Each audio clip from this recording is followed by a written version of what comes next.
Welcome back, everybody, to another episode where we talk about all things forensics and cold cases. Today, we are talking about the Zodiac killer and how an AI or artificial intelligence recently broke his cipher. For those of you who may not know much about the case, let's go ahead and get you up to speed. The letter read, "I hereby declare war on the pigs." Yours truly, the Zodiac. The November cipher was only partially decoded until 2021 when an amateur cryptographer finally cracked it. The cipher gave the police a real run for their money, but they eventually did manage to decipher it. They went back to the Zodiac and solved ciphers to see if maybe technology could do what humans could not. After all, that is what stumped the police back in the 60s and 70s. What didn't stump the police, however, was the spacing between the letters in the ciphers. They noticed that the spacing was perfectly regular. There was always the same amount of space between each letter. And this was true for both the solved and unsolved ciphers. It turned out to be, "It's just me again." Like, oh wow, so he just said his name was John. But the reason that's important is because in the earlier cipher where he said his name was John, he also provided a clue to where he lived. Remember the cipher where he said, "My name is John"? He ended that message with the phrase, "Wait till I catch up to you." But simply because the investigators were so focused on solving the ciphers that they missed everything else. But the truth is they were dealing with a serial killer who was taunting them, sending them messages, making them feel like they were playing a game. It's no wonder that they fell into the trap he laid out for them. If you have any thoughts or comments, please put them below. As always, I appreciate you watching and I'll see you next time. And that's what this latest discovery shows. The investigators were so focused on solving the ciphers that they failed to consider that there might be another cipher hiding in plain sight. And underneath that phrase, he had drawn a map, one that the police never noticed. You should be getting this in one piece, I hope. By now you have my full statement as no dot to. It was worth a try, wasn't it?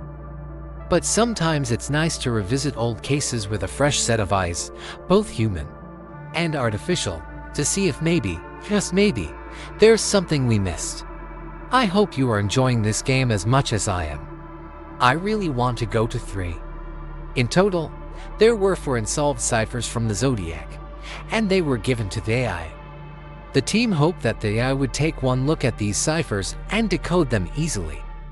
But that's not exactly what happened. It was a perfect description of his home at the time, located in Lake Herman in Sonoma County. That's why it took them so long to connect him to those other murders in Lake Herman. He even showed the exact room where he wrote his creepy letters and the direction that the house faced. And all this was contained within the margins of the page. They were never able to catch him, though. After the last cipher, he kind of faded into obscurity. There were still some reported sightings of him into the 70s and 80s. Well, as it turns out, the Zodiac wasn't just taunting the police with these ciphers. He was also taunting the people he was killing. Take victim Marianne Yep, for instance. She was shot 5 times by the Zodiac, but her boyfriend at the time survived. Later on, he testified in court that before shooting Marianne, the Zodiac had unzipped his jacket to reveal a picture of a cross-colored target. On the target, there was a circle with a bullseye in the middle, similar to the logo that was found in the margins of the letters. If we analyze the spacing between the letters, we can see that the word time has a specific pattern of spaces between the letters. We can also see that the word perfect has the same pattern of spaces, as does received. And every single word in that cipher has its own unique space pattern. So if the AI could figure out the patterns, then it could figure out the message. But then once DNA testing became available and computers became more common, leads started to dry up. It said, "I hope you received this letter in perfect condition. I kept the pressure off to see if you would get this message. This is a test. I am the Zodiac." Then there was the April cipher, which took us quite a while to crack and was not fully solved until just a couple years ago. It read, "My name is John. Wait till I catch up to you." When the AI analyzed the spacing between the letters in the cipher, it was able to recognize the individual words without having to decode the letters first. After all, the words themselves hadn't been altered in any way. Only the way they were written down had been altered. So when you look at it from that perspective, it makes total sense that the AI was able to solve this cipher.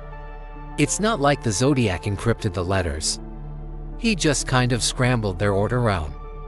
That will be very funny. You can run, but you cannot hide.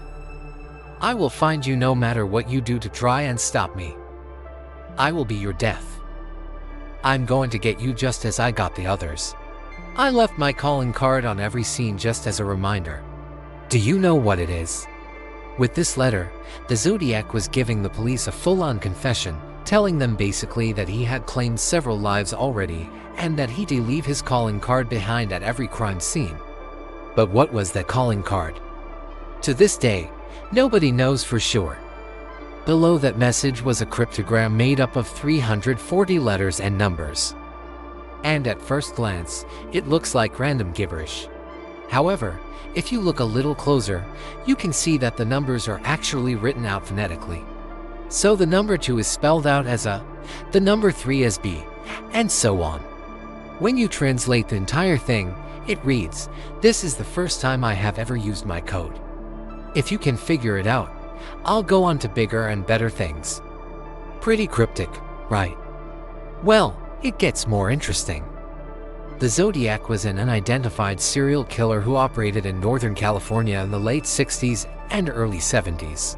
He was named the Zodiac because he sent cryptic messages or ciphers to the police and press, taunting them and providing little tidbits of information about his crimes. In 1969, he sent a letter to the San Francisco Chronicle and the Oakland Tribune containing a coded message. He sent two more letters like this one in November of 1969 and another in April of 1970. Now, there were 18 murders officially linked to the Zodiac killer.